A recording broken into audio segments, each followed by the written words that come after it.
این بار با دو خواننده پرطرفدار مازندران، وحید حیدری و با همکاری حسن آشور. آهنگ و تنظیم علی اسدی.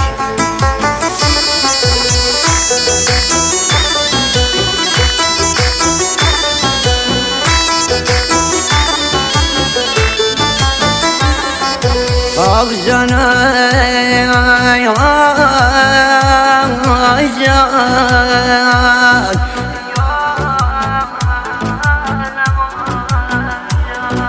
خواهی متره یکنم و ببینم تی چشمونه آبی میرکا ببینم قایمتی جا من درد و دلا کنم هرچی دشمن دار نیما خلا کنم. پخش از سایت بزرگ شمال موزیک، یعقوب بریجانی.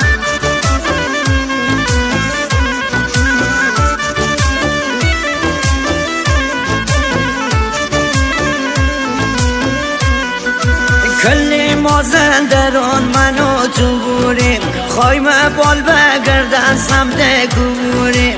خواهی متر ببینم تسه بخونم خواهی من همش من تن پیش بمونم. برو همدم باب مغسه تنک نبی مخر مغسه. برو همدم باب مخسه تنک نبی مخر مغسه. آخوی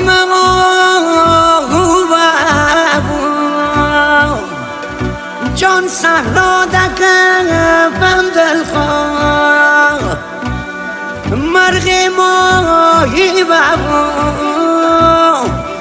دریا دکم دلخواه. آخ مثل شاهین ببو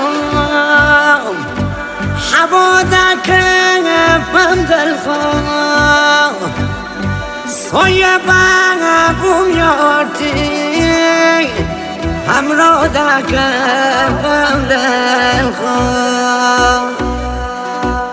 بدونی تو دنیا مثل زندونه تو شدنی می دل تنی سخونه تو دباشی من تنی سبا میرم خواهی ما بی تو دنیا را من نبینم.